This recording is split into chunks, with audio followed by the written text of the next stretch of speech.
Hai para sahabat pemator, kita ngobrol bareng dengan dosen ISD Anokoya dengan tema perempuan dan pendidikan teknologi. Di sini ada Ibu Lulu Suhartini MTkom, dosen teknologi informasi ISD Anokoya. Apa kabar Ibu? Alhamdulillah sehat. Banyak sendiri gimana? Alhamdulillah sehat. Kegiatan Ibu sehari-hari di sini sibuk apa Bu? Aktivitasnya sehari-hari? Di sini maksudnya di Institut Sains dan Teknologi Anokoya. Iya, selain kesibukan jadi dosen lah untuk kepentingan sehari-hari itu. Saya biasanya ya sibuknya memang cuma ngajar, kemudian juga untuk kepentingan penelitian mungkin atau misalnya ada mahasiswa yang ingin konsultasi, kemudian bimbingan, itu bisa biasanya meskipun saya tidak punya jadwal ngajar, saya datang ke kampus begitu. Oh. Untuk pendidikan, lewat pendidikan Ibu dari dulu? Dari SD. Dari ya. SD. Saya sekolah SD di SDN Kaduara Barat 1, kemudian lanjut ke SMP Negeri 2 Larangan. SMA-nya saya sekolah di SMA 2 Pamekasan, kemudian lanjut kuliah S1 di STT Nurul Jadid waktu itu ya. Iya. Sekarang sudah jadi Universitas Nurul Jadid. Kemudian lanjut S2 di Universitas Dian Nuswantoro Semarang.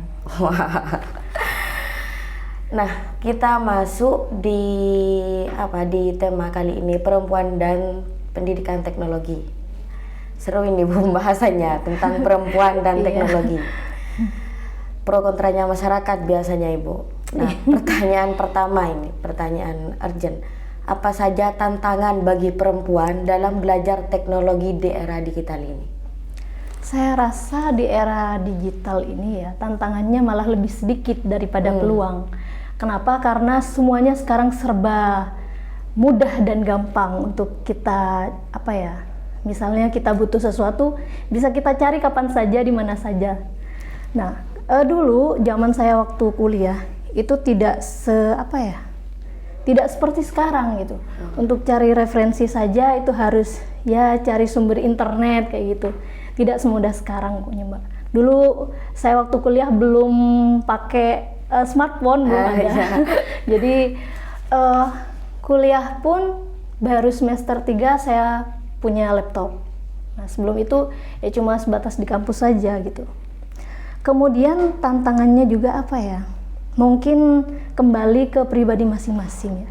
Karena kadang ada orang yang malas gitu untuk kayak acuh tak acuh apa sih teknologi gitu. Padahal sebenarnya secara tidak langsung, tidak disadari kita sebenarnya sudah belajar tentang teknologi di era digital ini. Kenapa? Karena sekarang kita sudah menggunakan smartphone ya Mbak ya. Jadi misalnya menggunakan medsos, kemudian juga kita sudah secara tidak langsung sudah belajar bagaimana cara mendownload, cara mengupload seperti itu. Itu sudah bagian dari teknologi gitu. Jadi menurut saya tantangannya ya kembali ke diri masing-masing. Mungkin saja bagi perempuan seperti saya yang sudah berkeluarga, punya anak, tantangannya hanya kesempatan. Kadang nggak sempat karena selain sibuk ngajar, kemudian apalagi dosen harus penelitian dan pengabdian ya. Selain itu saya punya kesibukan di rumah, misalnya ya mengerjakan pekerjaan-pekerjaan rumah secara mandiri. Nah, mungkin itu saja kesempatan mungkin ya yang menjadi tantangan gitu. Dan kemauan diri sendiri. Untuk saat ini tantangannya lebih sedikit ya. Lebih banyak peluang. Lebih banyak peluang untuk belajar teknologi. Cuman dari kitanya bagaimana untuk cara mengaplikasikannya sekarang. Pernahkah Ibu mendapatkan diskriminasi dari lingkungan sekitar ketika memilih jurusan teknologi di pendidikan tinggi? Saya rasa tidak ya. Di lingkungan saya itu pas saya kuliah memang masih jarang ya Mbak. Saya kuliahnya 2010 dulu, itu masih tetangga-tetangga masih lumayan jarang yang kuliah untuk perempuan. Untuk yang laki-laki memang udah lebih banyak gitu yang kuliah di luar kota. Nah, kebetulan saya memilih jurusan TI waktu itu, dan nggak ada yang mendiskriminasi saya waktu itu. Malah apa ya, itu suatu banyak dukungan begitu dari lingkungan saya waktu itu. Bahkan sampai sekarang, alhamdulillah, keluarga, suami terutama ya sangat mensupport saya begitu. Jadi ya nggak ada nggak ada diskriminasi. Kan biasanya kalau perempuan di teknologi, masyarakat akan berpikir untuk apa ngambil jurusan itu, sedangkan masih ada jurusan yang sekiranya pengaplikasiannya lebih nyata ketika sudah.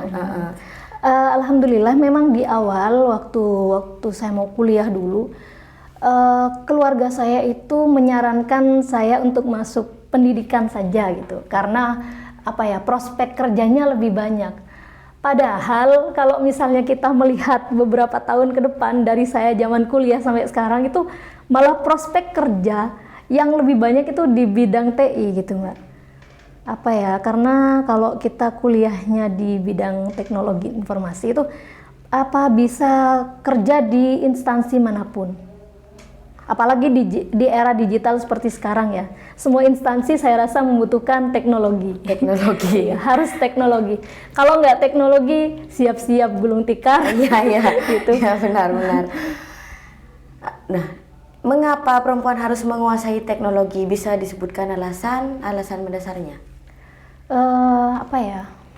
Perempuan itu kan selain ya, misalnya seperti saya bekerja, kita punya tanggungan, yaitu keluarga gitu, anak ya Mbak ya.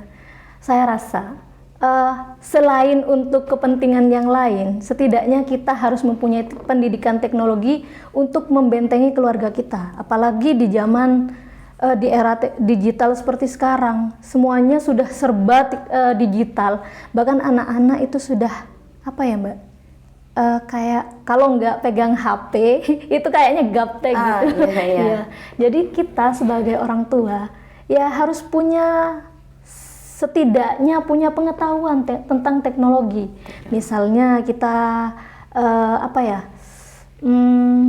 membatasi anak untuk misalnya untuk nonton apa sih yang anak kita tonton sekarang gitu. Kalau kita tidak punya pengetahuan tentang itu, kita masa bodoh gitu ya. Iya. Nah, itu yang paling dasar sebagai perempuan ya Mbak ya. Karena pada akhirnya kita akan kembali kepada keluarga juga kan.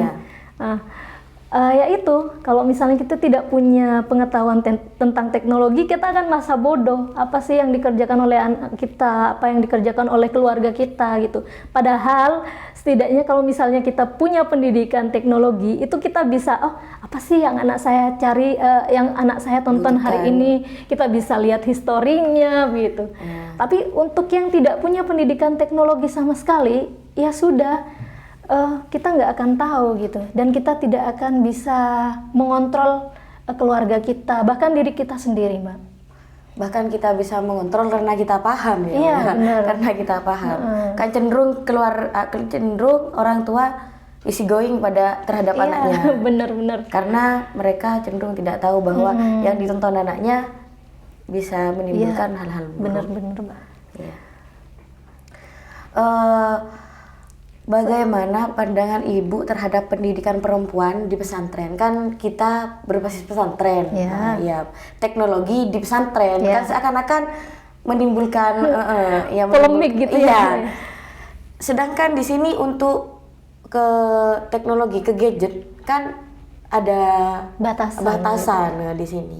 Dalam belajar teknologi itu, apakah ada peluang yang bisa didapatkan itu? Untuk santriwati maksudnya begitu? Iya. Saya rasa gini ya Mbak, meskipun mahasiswi yang terutama yang berasal dari pondok pesantren itu tidak sebebas mahasiswa di luar, tidak bisa menggunakan gadget seenaknya, kemudian menggunakan laptop semau kita,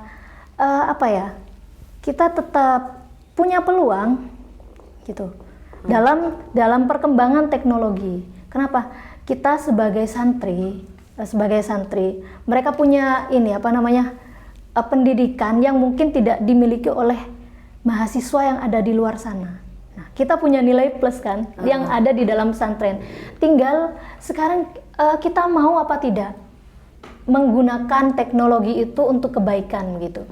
Misalnya nih kita buat kayak sekarang podcast mengulas tentang apa ya, kewanitaan yang berhubungan dengan fikih wanita atau apa. Nah, apa ya, peluangnya menurut saya tetap banyak untuk mahasiswi yang ada di pesantren gitu.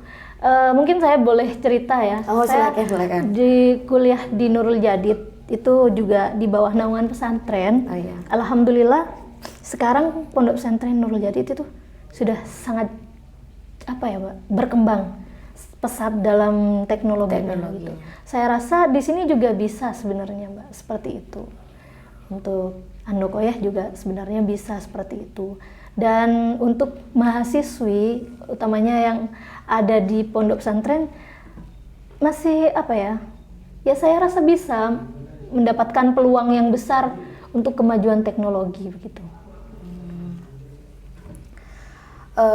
Mungkin Ibu bisa cerita-cerita tentang pengalaman yang sangatlah ketika untuk, kan kadang perempuan cenderung merasa apa, kayaknya tidak mampu gitu kan. Untuk ukuran saya yang di anak IPS tapi ke teknik sipil, yang dimana di situ belajar tentang apa ya, komputer apa, sedangkan saya untuk ke itunya minim itu. Biar kita tidak kerdil lah di itunya gitu. Saya rasa ya kita harus memperbanyak referensi. Karena di era digital ini apa sih yang tidak bisa kita temukan gitu. Semuanya ada di Google, ada di YouTube gitu. Tinggal kita maunya apa gitu. Kita bisa mengakses internet kapanpun dan dimanapun. Bahkan di pelosok desa sekarang sudah ada internet ya, Mbak ya. Kemudian untuk misalnya tidak usah berkecil hati, loh saya tidak punya dasar teknologi, kenapa saya harus kuliah di bidang teknologi, seperti itu. Tidak usah berkecil hati karena sebenarnya teknologi itu tidak hanya untuk mahasiswa di jurusan teknologi informasi gitu. Bahkan teknologi itu umum, semua jurusan itu membutuhkan teknologi. Apalagi kayak pandemi kemarin ya, Mbak ya, kita harus kuliah daring. Kalau misalnya kita nggak belajar, saya nggak tahu gimana sih caranya menggunakan Zoom meeting misalnya. Gimana sih caranya kita menggunakan Google Meet. Nah, kalau kita tidak punya pengetahuan tentang itu, kita bisa cari gitu. Nah, kita bisa mencari bagaimana cara menggunakan Zoom meeting. Di YouTube itu banyak sekali. Nah, jadi tidak ada alasan menurut saya, meskipun kita tidak punya dasar di bidang teknologi, kemudian kita misalnya mau kuliah di bidang teknologi, kita bisa belajar secara mandiri begitu, Bang. Karena apalagi untuk yang misalnya kita yang di jurusan teknologi ya, sebenarnya kita itu harus lebih banyak belajar otodidak. Kalau misalnya hanya menunggu di dalam kelas, belajar bersama dosen, itu tidak seberapa, Mbak. Kurang. Iya, yang banyak itu ya kita harus belajar secara mandiri. Begitu. Bahkan dulu saya waktu masih kuliah, itu saya sering beli buku, kemudian saya praktekkan, mengikuti di buku itu. Kemudian kalau misalnya saya hari ini berhasil, saya lanjut ke hal yang lain, mencoba hal yang lain seperti itu. Itu untuk yang jurusan teknologi sendiri. Untuk yang misalnya jurusannya lain gitu ya, apa sih yang nggak bisa kita dapatkan sekarang gitu. Iya. Bisa. Pengalamannya selama kuliah di teknologi, yang sulit lah Ibu, yang tidak bisa Ibu lupakan, yang sangat sulit, maksudnya sulit untuk menempuh ini gitu ya Ibu. Oh iya, mungkin karena memang saya dulu SMA-nya itu memang dasarnya di IPA, dan teknologi itu kan memang eksak ya Mbak ya. Mau nggak mau kita harus mengenal yang namanya matematika gitu. Nah, karena dulu saya juga di jurusan IPA, jadi waktu kuliah saya sedikit banyak paham, ini begini cara penggunaan. Kalau di teknik itu biasanya kebetulan saya dulu teknik informatika. Nah, itu Mbak?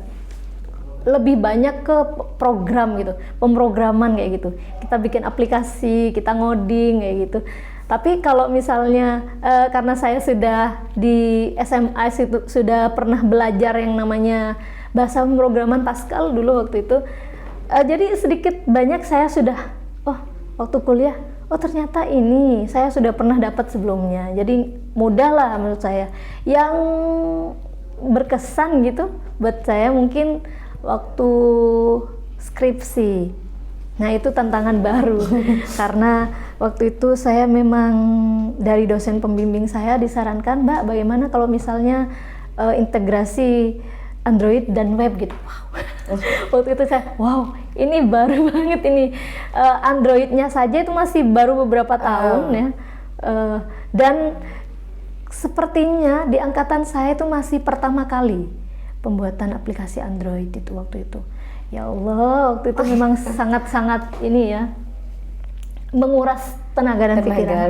Apalagi, mohon maaf, waktu itu saya sudah menikah.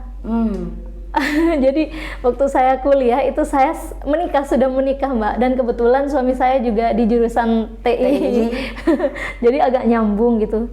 Alhamdulillah ya, suami saya sambil lalu membantu lah kayak gitu. Ya itu saja sih. Kalau pas semasa kuliah saya rasa tidak terlalu berat. Jadi untuk mahasiswa-mahasiswi yang kuliah jurusan teknologi nggak usah takut ya. Yang penting kita banyak latihan, banyak cari referensi kayak gitu. Memang perlu untuk mencari referensi sendiri. Iya. Karena tidak cukup waktunya ketika di kampus. Kan kita bisa referensinya juga lewat dosen tapi di luar kampus kayak gitu. Iya. Tapi kan di sini di Madura, tepatnya di Sumeneb, ketika perempuan sudah, sebenarnya ini bukan nyeleweng, hanya saja tidak lumrah lah ambil di teknologi. Tidak lumrah. Seakan-akan diskriminasi dari masyarakat, kadang orang tua yang mempunyai pemikiran kenapa kok ambil itu kayak gitu kan. Biasanya banyak mahasiswa yang pengennya di teknologi akhirnya pindah ke jurusan lain, ke fakultas lain hanya karena mereka diremehkan sebagai perempuan. Kamu tidak akan mampu di situ, kamu tidak akan bisa di teknologi, karena seperti itu. Yang cowok aja kadang tidak mampu, apalagi yang cewek kan seperti itu. Untuk meyakinkan masyarakat bahwa perempuan juga bisa di bidang ini, juga bisa di teknologi. Itu seperti apa? Bukan sangat sulit jika sudah masyarakat yang menjustis, itu akan sulit bagi kita. Bahkan kita akan mengalami down di itunya biasanya ini. Saya rasa kembali ke pribadi masing-masing. Buktinya saya bisa. Dan untuk meyakinkan orang lain bahwa kita nggak salah loh kuliah di bidang teknologi, kita harus memberikan kayak implementasi gitu loh, Mbak. Jadi kalau misalnya kita selama kuliah, apalagi setelah lulus, kita tidak bisa mengimplementasikan apa yang sudah kita pelajari sebelumnya, ya kita akan tetap tidak bisa meyakinkan orang lain bahwa kita tidak salah mengambil jurusan teknologi gitu. Nah, jadi yang pertama itu ya, kita harus memberikan contoh nyata gitu. Ini loh, bukti nyata. Ini loh, saya sudah bisa membuat aplikasi ini. Saya sudah bisa membuat sebuah website yang bisa digunakan oleh instansi ini kayak gitu. Nah, kalau seandainya orang tahu bahwa yang kuliah di jurusan teknologi itu seperti itu, saya rasa diskriminasi itu tidak akan ada gitu. Jadi kita harus memberikan bukti nyata gitu, Mbak. Bahkan untuk pesantren saja ya sekarang, misalnya belum yakin kenapa sih kok kita harus kuliah teknologi, ya kita harus buktikan loh kita bisa membuat sesuatu yang bermanfaat dan berguna untuk masyarakat di sekitar kita. Misalnya di pesantren kita bantu untuk pengelolaan keuangannya menggunakan aplikasi, nah seperti itu. Maka lambat laun sekalipun kita tidak meyakinkan dengan kata-kata, itu kita akan secara langsung akan meyakinkan mereka bahwa teknologi itu memang penting gitu dan tidak harus didiskriminasi. Tidak harus laki-laki yang belajar teknologi. Bahkan saya merasa keren loh.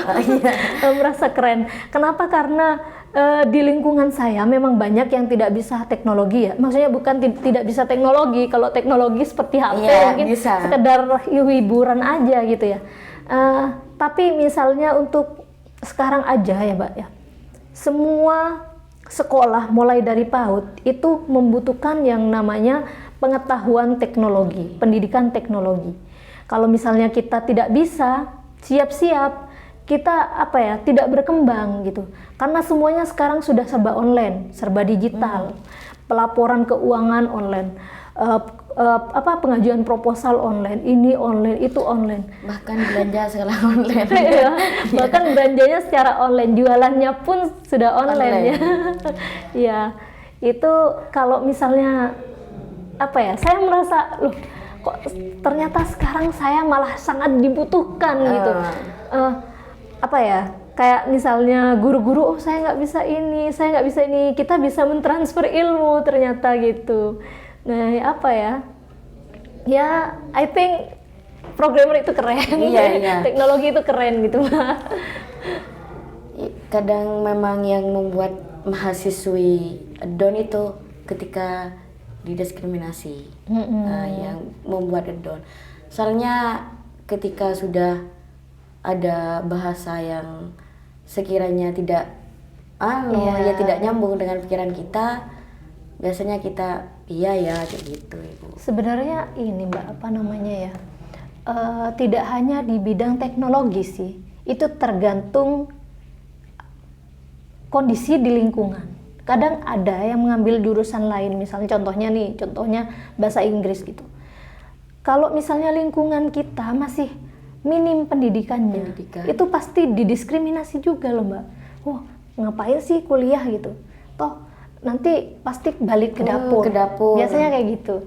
Nah itu kenapa? Karena mungkin kita tidak bisa memberikan bukti nyata buat mereka gitu, bahwa kita itu selain hanya di dapur, kita bisa hal yang lain gitu Mbak. Jadi kembali ke lingkungan masing-masing juga. Ya, karena kadang kuliah di jurusan apapun itu ngapain sih kuliah, ngapain sih ini kayak gitu. Atau juga ujung-ujungnya nanti ke dapur gitu. Jadi mau nggak mau kita harus buktikan, memberikan bukti nyata. Misalnya kita kuliah di bidang teknologi, ya kita harus buktikan bahwa kita mampu begini loh. Buktikan kepada orang-orang di sekitar kita begitu.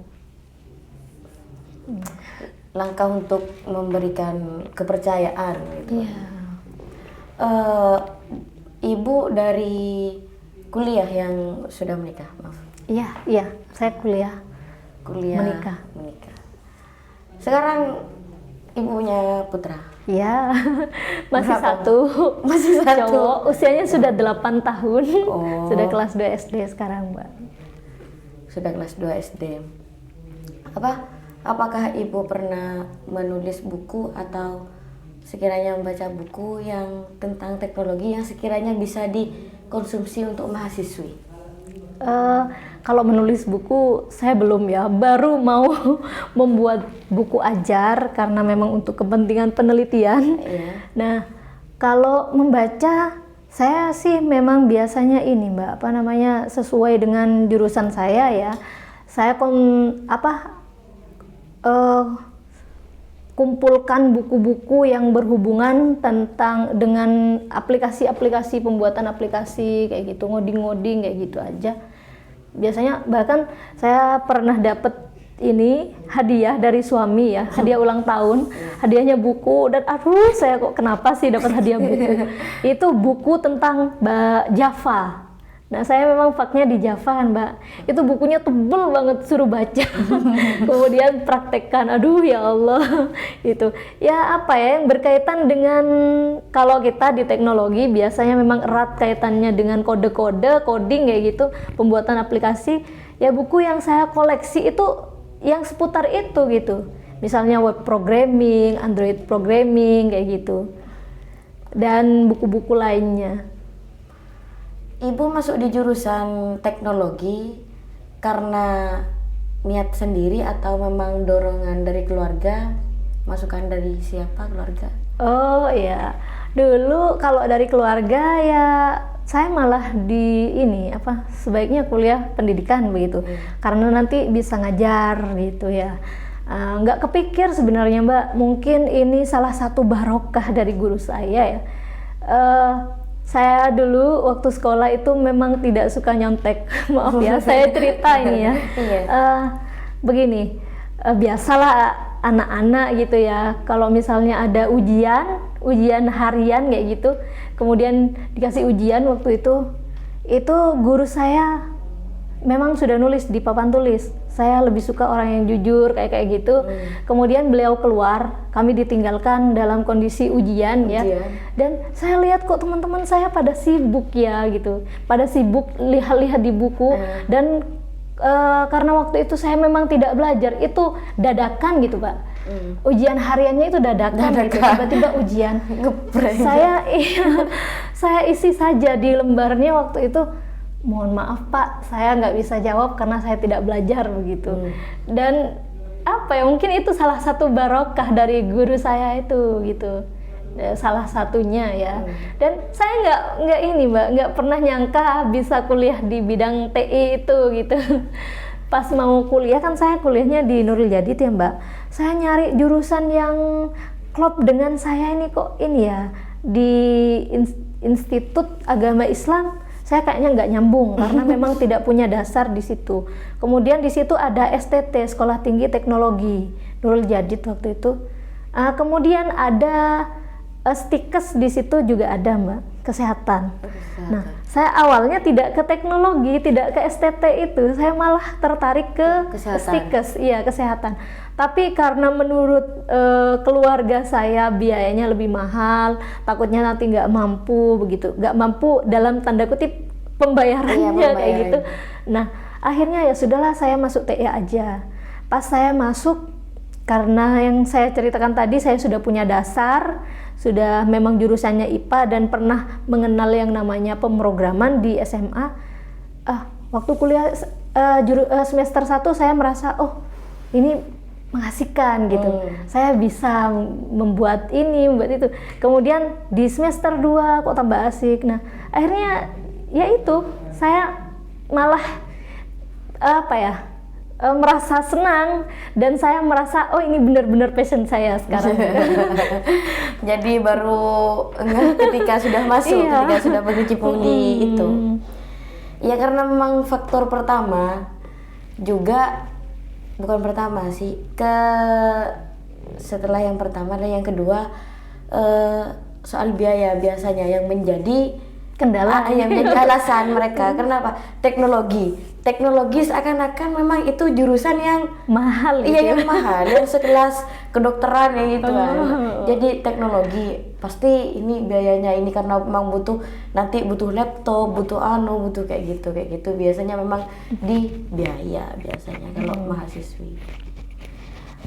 Iya memang itu alasannya juga, karena kenapa mahasiswi bisa nggak ke teknologi. Kadang orang tuanya memang takutnya tidak mampu nanti gimana kan, pertengahan kita butuh laptop gitu ya. Kan kayak gitunya biasanya Ibu. Ya gimana ya, kan sekarang sudah ada ini Mbak, banyak KIP beasiswa gitu. Jadi mungkin bisa kita sisihkan sebagian. Selain untuk biaya pendidikan, uang yang seharusnya orang tua keluarkan untuk biaya pendidikan anak kan sudah nggak harus bayar gitu ya. Jadi disisihkan untuk pembelian laptop itu tadi mungkin gitu. Ya. Karena sebagai orang tua kan kita tetap punya tanggung jawab ya untuk memberikan biaya untuk pendidikan anak kita gitu. Kalau sudah biayanya ditanggung pemerintah, nah kita sebagai orang tua mau ngapain? Kan nggak usah ngeluarkan biaya lagi. Nah, baiknya ditabung sedikit demi sedikit untuk kepentingan yang lain, seperti misalnya punya untuk beli laptop atau beli buku untuk anak-anak kayak gitu. Lantas tips